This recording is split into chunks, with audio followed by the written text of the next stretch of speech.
네, 우리가 매일 아침 지나치지 말아야 될 뉴스만 엄선해서 알려드리는 뉴스픽 시간입니다. 자, 염재인 뉴스토마토 기자 나와 있습니다. 안녕하세요. 안녕하세요. 네, 어젯밤에 갑자기 탁 터진 그런 뉴스가 있었습니다. 열린공감TV에서 유튜브 채널이죠. 윤석열 전 검찰총장이 검찰총장 재직하던 말에 초입에 화천대유의 그 천화동인이라고 하는 그 회사의 3호를 소유하고 있는 그 화천대유 김만배 주주의 누나와 윤석열 전 총장의 부친이 주택 매매 거래를 했다. 등기부등본을 확인해 보니까 정말 동일 인물로 나왔는데요. 요 얘기가 이제 보도되면서 지금 일파만파 윤석열 전 검찰총장과 연결고리 이런 걸 좀 찾는 얘기들이 많이 나오고 있습니다. 자, 이게 무슨 내용입니까? 네, 그 화천대유 자산관리 대주주 김만배 씨 친누나이자 그 화천대유 자회사격인 그 천화동인 3호 사내이사 김명옥 씨가 그 2019년 4월에 윤석열 전 검찰총장의 부친인 윤기준 연세대 명예교수의 그 연희동 자택을 매입한 것으로 드러났습니다. 네. 그 유튜브 채널 그 열린공감 TV는 어젯밤 이 같은 내용을 단독 보도하면서 뇌물 성격의 매매가 아니냐는 의혹을 제기했는데요. 그 김명옥 씨가 윤 명예교수의 연희동 자택을 매입한 내역이 담긴 등기부 등본을 함께 공개를 했습니다. 등기부 등본에 따르면 김 씨는 2019년 4월에 그 윤 교수의 주택을 19억 원에 매입했습니다. 그래서 열린공감 TV 측은 그 부동산 업소를 통해서 나온 매물이 아니고 당사자들이 서로 통해서 직접 거래를 한 것으로 보인다고 말을 했고요. 이에 그 윤 전 총장 측은 그 이날 입장문을 통해서 네. 부동산 중개소로부터 소개를 받았을 뿐이고 김명옥 씨 개인 신상이나 재산 관계에 대해서는 당연히 몰랐다고 주장을 하고 있습니다. 그러면서 그 윤 전 총장 측은 이번 보도를 한 열린공감 TV에 대해서 법적 대응을 예고한 상태입니다. 네, 일단 저희가 열린공감TV 또 한번 모셔가지고 좀 제대로 또 여쭤봐야 될 것 같긴 한데요. 자, 이제 그때 당연히 이제 시청해 주실 걸 기대하고 그 전에 이제 오늘 좀 얘기를 해보면 지금 그 아버지가 그러니까 그 윤 전 총장의 아버지가 다리가 불편해서 그 단독주택이 계단이 좀 많으니까 그 집을 팔 수밖에 없었다. 그래서 시세보다 싸게 팔았는데 부동산 공인중개사를 통해서 판 거다. 그리고 전혀 문제가 없다. 왜냐하면 공인중개사 통해서 팔았으니까 화천대유 뭐 대주주인지 뭔지 전혀 알 수가 없는 거 아니냐. 이제 이게 윤석열 전 총장 측의 지금 입장인 것 같아요. 근데 열린공감TV 측에서는 좀 이상하다, 의심스럽다 이렇게 지금 얘기를 하고 있고 사실 일각에서는 계속 그랬어요. 지금 이 화천대유 사건은 법조계에 굵직굵직한 인물들이 지금 많이 연결되어 있는데 사실 윤석열 전 총장은 검찰 출신이기도 하고 또 박영수 전 특검하고는 또 특검으로 연결되는 사이이기도 하기 때문에 그렇게 또 실세인 사람을 그냥 놔뒀을까? 뭐 이런 얘기도 사실 했었거든요. 그런 부분 관련해서 뭐 나온 얘기했습니까? 네, 어제 방송에서 그 강진구 네네. 기자에 따르면 강진구 기자도 그런 의혹을 좀 제기를 했는데요. 그 화천대유 대주주 누나인 김 씨가 왜 윤 후보가 검찰총장에 지명된 시기에 윤 후보의 그 부친의 집을 취득했을까? 네. 과연 정상 가격을 주고 주택 가격을 매입한 것인지 아니면 부동산 매매를 가장해서 뇌물을 준 것은 아닌지 그런 의혹을 제기를 했습니다. 그러니까 이제 윤석열 전 총장 측은 뇌물을 줬다 그러면 시세보다 비싸게 팔았어야 되는데 시세보다 싸게 판 거 아니냐 이런 얘기 나오고 지금 현재 그 집은 33억에서 뭐 35억 정도 사이라고 하는데 어쨌든 당시에는 19억에 이제 팔았으니까 이건 뭐 싸게 판 거다 이런 주장을 하는 것 같죠. 근데 사실 등기부등본에 그 매매 가격을 적시하게끔 되어 있기 때문에 그 가격을 가지고서 뇌물을 곧바로 연결시킬 수 있는 건 좀 아닌 것 같아요. 왜냐하면은 실제 만약에 10억짜리 시세가 형성된 집인데 등기부등본에 실거래가를 이제 기재하게 되어 있잖아요.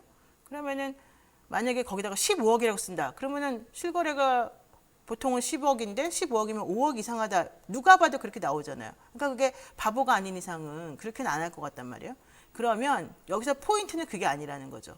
실제 19억이라고 써 있는 게 중요한 게 아니라 그 김명옥 씨인가요? 그 누나하고 이 윤 전 총장의 아버지가 어떻게 해서 거래를 하게 됐는가? 실제 그 거래와 관련해서 시기를 전후해서 뭔가 좀 다른 게 또 있었을까?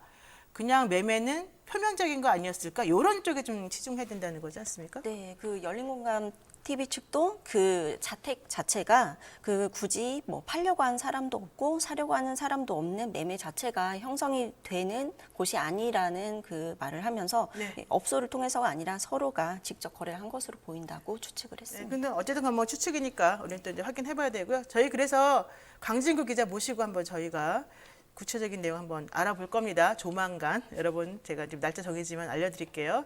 자 그리고요. 네. 오드리 델버님, 윤석열 총장 어디도 안 빠지네요. 이수정님, 그래놓고 이재명 후보 대놓고 콕 찍어서 감옥 보내겠다고 하나요? 하하하 이렇게 하셨고 김인주님, 대장동에 윤석열 전 총장 관련 냄새가 솔솔 나네요. 이런 얘기도 나오셨고요. 아버지가 살던 집 나는 안 판다 이런 얘기도 하셨고 그 집은 또 우리 지민강님께서 19억 현금으로 지급하고 김명옥은 현 신협에서 제출을 일으켰다는 것이니 뇌물 아닙니까? 이런 또 의심도 하셨고요.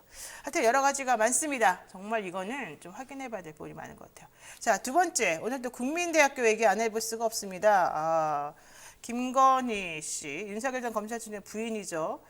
논문 취득에 좀 문제가 있었다, 논문 통과에 문제가 있었다 그러면서 검증하라 그랬더니 시효 때문에 못한다 이랬단 말이죠. 근데 네. 또 사실 그게 아니라면서요. 네, 그 윤석열 전 검찰총장 부인인 그 김건희 씨 연구 부정 의혹에 대해서 말씀하신 것처럼 검증 시효가 지났다면서 그 본조서가 불가하다고 결론을 냈던 국민대가 정작 지난해 교육부의 실태 조사 당시에는 검증 시효를 폐지했다고 보고한 것으로 확인이 됐습니다. 네네. 앞서 국민대는 지난 7, 8월에 그 2008년도 김 씨의 박사학위 논문에 대한 예비 조사를 실시했는데요.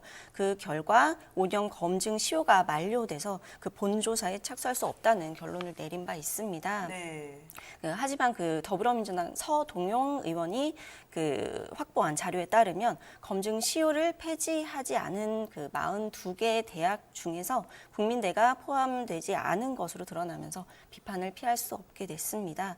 네, 한편 지난 28일에 네. 한 매체에 따르면 국민대 대학 평의원회는 이날 오전에 그 기타 안건으로 김 씨의 논문 부정행위 의혹을 좀 논의할 것으로 알려졌는데 논의하지 않은 것으로 그렇게 파악이 됐고요. 이에 그 교육부는 그 김 씨 논문에 대한 그 자체 조사 및 조치 계획 등을 다음 달 8일까지 제출하도록 한 상태입니다. 네, 국민대에서 왜 박사학위 논문 관련해서 5년 지나면은 확인 안 하겠다 이런 부칙을 만들었는지 그게 조금 이상한 것 같아요. 그리고 해명도 좀 석연치가 않고 이것도 좀 제대로 확인해봤으면 좋겠고요. 자, 빨리 시간이 없으니까 가겠습니다. 민주당 대선주자 TV 토론회 어제 있었는데요. 대장동 관련해서 박용진 후보하고 이낙연 후보가 이재명 후보와 추미애 후보를 집중 공격하는 그런 모양새였어요.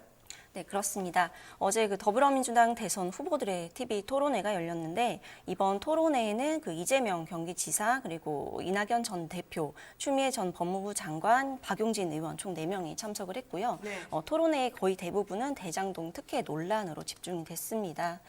박용진 의원은 그 이낙연 후보를 향해서 그 제2의 수서 사태에 맞먹는다. 정관계 로비와 부패의 아수라장이라고 말을 했고요. 네. 그 이 전 대표도 완전히 견해가 같고 큰 충격을 받았다고 말을 했습니다.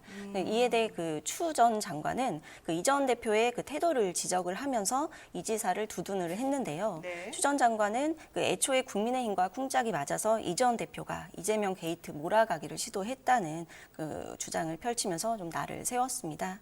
그 이 지사는 또 마무리 발언을 통해서 제가 공공개발을 하겠다고 하니 국민의힘이 5년 동안 막았고 국민의힘이 거기서 엄청난 이권을 차지를 했는데 저를 의심하는 것은 정말 타당하지 않다고 목소리를 높였습니다. 그렇군요. 자, 어쨌든 근데 또 어제는 뭐 추미애 후보에게 뭐 후보 또 사퇴 얘기를 꺼냈다가 또 좀 수습하는 이낙연 후보 측의 입장도 나왔는데요. 어쨌든 아이고 복잡하네요. 자, 앞으로 어떻게 될지 지켜봐야 될 것 같고요. 염재인 기자 얘기는 여기까지 듣겠습니다. 고맙습니다. 감사합니다. 네, 지금 여러분께서는 노영희 뉴스 인사이다 함께하고 계십니다. 잠시만 기다려주세요.